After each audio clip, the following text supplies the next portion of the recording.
What's up, guys? Mike, I'm here with Absolute Construction, your roofologist, coming at you from the casa today, here with my daughter, Brooklyn.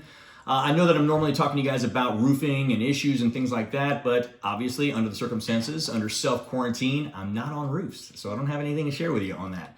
But with that, I want to give you some content that you can use. Obviously, most of you have been out and seen that the hand sanitizer situation is quite dire. Stores just aren't having it. And so today, Brooklyn and I want to show you an easy DIY way to make your own hand sanitizer in your home with stuff that can still be purchased. So with that, let's get started.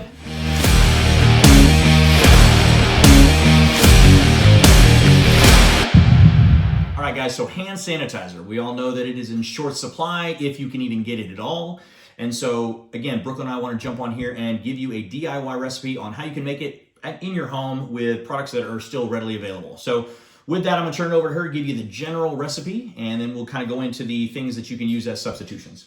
Okay, so the recipe calls for 2 parts of alcohol per 1 part of aloe vera. This is a 2-in-1 ratio.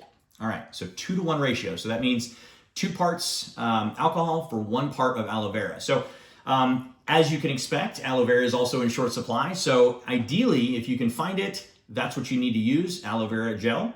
And again, ideally, you use rubbing alcohol, 91% isopropyl alcohol. Now, at least in my area, both of these are in very short supply. So we're not gonna use those. What we're gonna use instead, Brooklyn and I have actually dissected a couple of our aloe vera plant leaves earlier this morning and produced raw aloe vera gel, okay? So yes, it's a little bit of pink. That is due to some natural occurring bacteria.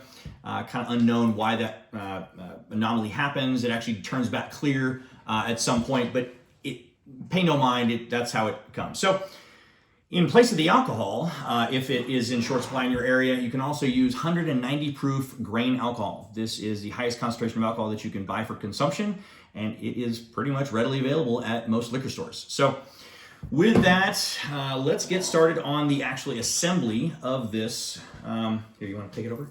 Yes. Assembly of this hand sanitizer.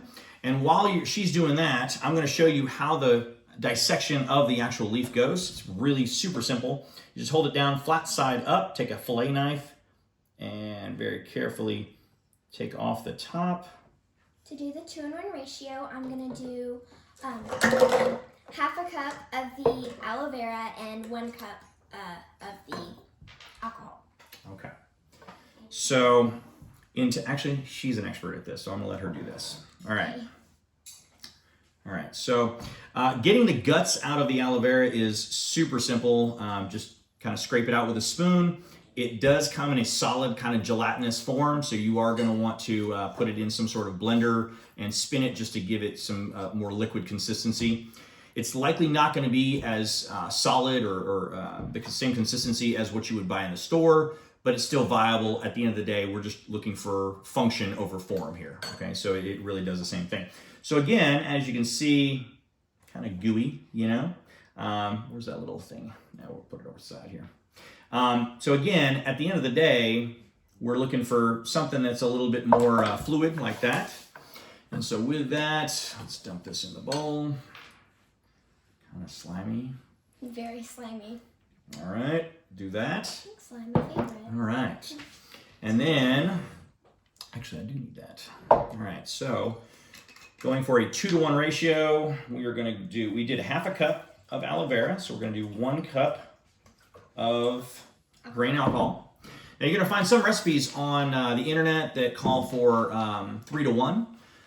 But in the effort of making sure that you have the highest potency possible or reasonably potent, maintaining a 50 to 60% ratio or a concentration, what we've done and we've actually found more effective is a 2-to-1, essentially 50-50, or not 50-50, a 2-to-1 ratio, okay? So I'm putting that in there, okay? And actually some of the recipes actually call for hydrogen peroxide.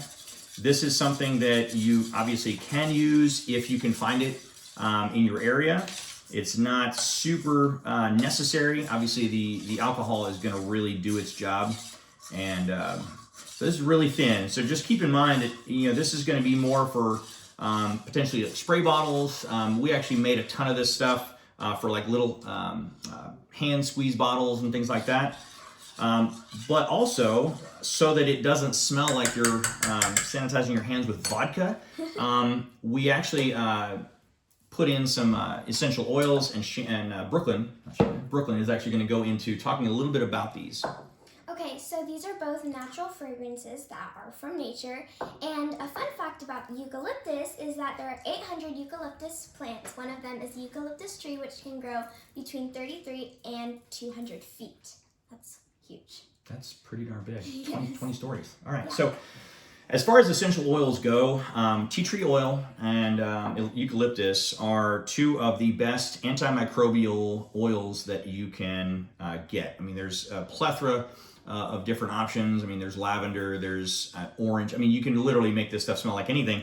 But again, the goal here is to add to the antimicrobial properties of it, but also make it smell a little bit better than you're, you know, walking around smelling like a drunk. Okay, so in this particular recipe, it only calls for 10 drops. So you want to use eucalyptus or you want to use tea tree? Eucalyptus. All right, let's do it. All right, so let's go. And we're slow start. Oh, 1, 2, 3, 4, we're 7. I think I lost count. Okay, that's All right. Okay, I think that's good. enough. Okay. Wait. Okay. All right. Okay. So, and then we're just gonna mix that around. Okay.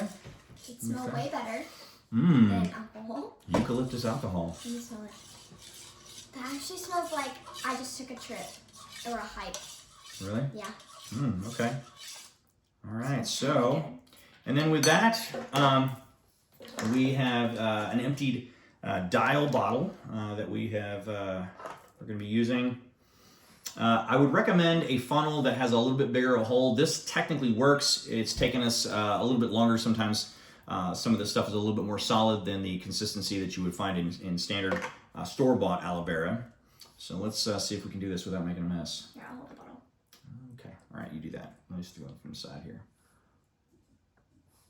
Ooh. There we go. It's working. Ooh, all right, smooth. There we go. It's pink too. So again, this is more. Oh, we got some stoppage. There we go. Hold on. There's still gonna be some aloe vera chips. Yeah, that's fine. There you go. Pick it up. I think it's because it's under. There we go. You got the big. There we go. And I think that's about. Good. Yeah, we'll do that. Okay. And then do that. Give it a good little shake. Okay, let's do that. Give it a little shake. And guys, there is your viable solution to stuff that to hand sanitizer that is not available in the marketplace. So stop freaking out. You can make this stuff with just stuff that you can still purchase. Callaway's Nursery, we bought these plants last week in preparation because we started seeing these shortages, and instead of going to 4, 5, 6 different stores, we're just gonna do it, you know, and get some natural stuff and make it that way. So with that, I hope you guys, hope this tip was helpful and you guys are staying safe and doing some self-quarantining, doing your part as we are to keep the spread of this virus from lasting and going any further than it already has. And with that, hope you guys enjoy the rest of your weekend. We'll talk to you in the next video. Bye.